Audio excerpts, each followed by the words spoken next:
آج کی آیت۔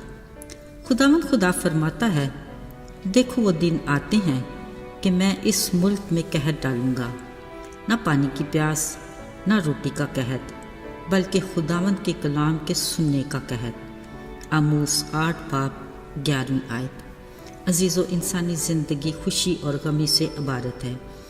اس میں خالق خدا کی بڑی حکمت ہے۔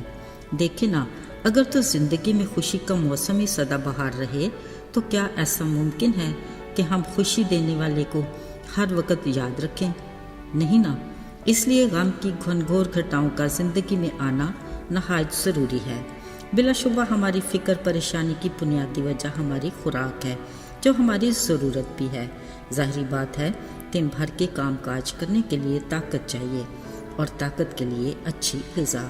اس لیے یسوع مسیح نے اپنی تعلیم میں خوراک جیسی اہم موضوع کو بڑے ہی اچھے انداز میں پیش کیا اور کہا، اس بات کی فکر نہ کرو کہ ہم کیا کھائیں گے یا کیا پئیں گے۔ انہوں نے پرندوں، کیڑوں، چوپایوں کی مثالیں دیں کہ دیکھو، یہ نہ کچھ بوتے ہیں، نہ کاٹتے، اور نہ ہی کچھ جمع کرتے ہیں، پھر بھی بھوکے نہیں رہتے۔ عزیزو، اتنی تسلی کے باوجود ہم انسان ہیں کہ پھر بھی کھانے پینے کی فکر سے باز نہیں رہتے، جبکہ اس کا اختیار خالق خدا کے ہاتھ میں ہے۔ دیکھیے نا، وہ مے نہ برسائے تو پیداوار نہیں تو خوراک کہاں؟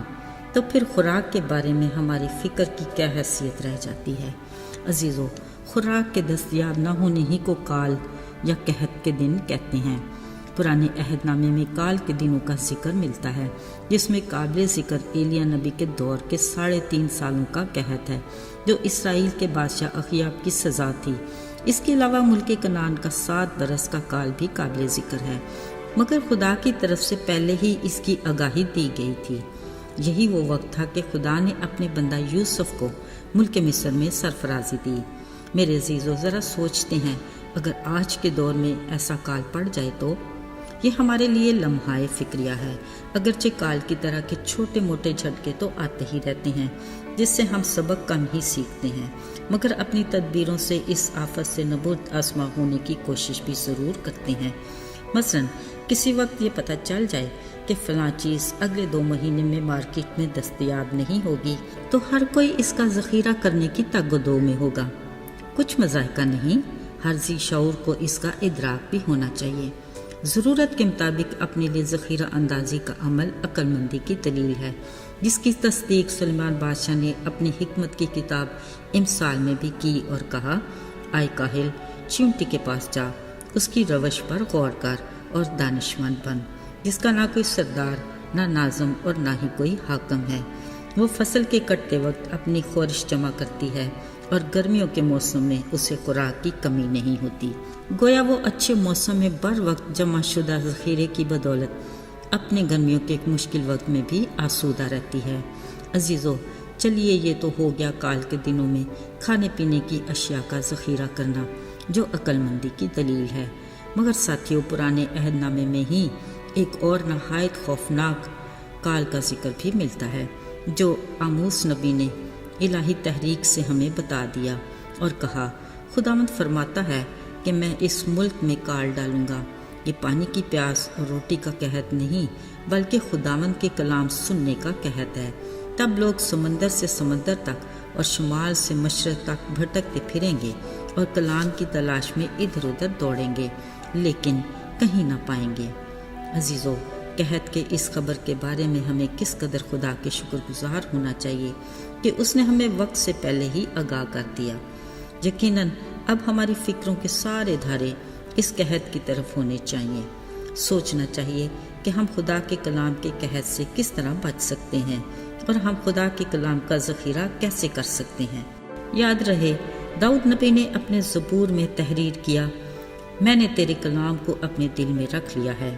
مطلب یہ کہ ہمارے دل میں اتنی گنجائش ہے کہ ہم خدا کے کلام کا ذخیرہ کر سکتے ہیں۔ ہمارا دماغ خالق خدا کا عطا کردہ ایسا عضو ہے جس میں بہت کچھ سما سکتا ہے، لہٰذا ہمیں بڑی سنجیدگی سے خدا کے کلام کو زیادہ سے زیادہ یاد کر کے محفوظ کرنا ہے، تاکہ کلام کے قحط کے دنوں میں اپنی آزمائشوں اور مشکل میں اپنے ازلی دشمن کے ہر حربے پر کلام کے ذریعے غلبہ پا سکیں۔ عزیزو، آج کے دن ہم سب کے لیے خداوند کا خاص پیغام ہے کہ خدا کے زندہ کلام کے بارے میں ہماری فکر آج ہی سے شروع ہو جانی چاہیے۔ زیادہ سے زیادہ خدا کے کلام کو پڑھیں، سنیں اور سیکھیں، اور اس کا اتنا ذخیرہ کر لیں کہ مشکل وقت میں ہم اپنی روحانی زندگی میں بھی سیر اور آسودہ رہیں۔ آئیے دعا کریں۔ آئے ہمارے آسمانی باپ، ہم تیرے شکر گزار ہیں کہ تو ہر طرح ہماری فکر کرتا اور خیال رکھتا ہے۔ تو نے خوراک کے قحط میں اپنے لوگوں کو سنبھالا اور کبھی بھوکا نہیں رہنے دیا۔ تو نے اپنے وعدے کے مطابق اپنے طالبوں کو کسی نعمت کا محتاج نہ رکھا۔ اے باپ، اپنے کلام کے قحط کے لیے بھی اپنے لوگوں کو تیار کر، ہماری مدد کر کے ہم تیرے کلام کا زیادہ سے زیادہ ذخیرہ کر سکیں، تاکہ قحط کے دنوں میں ہم اپنے ازلی دشمن ابلیس کا مقابلہ کر سکیں۔ سب کچھ مانگ لیتے ہیں یسوع کے قدرت اور جلالی نام سے، آمین۔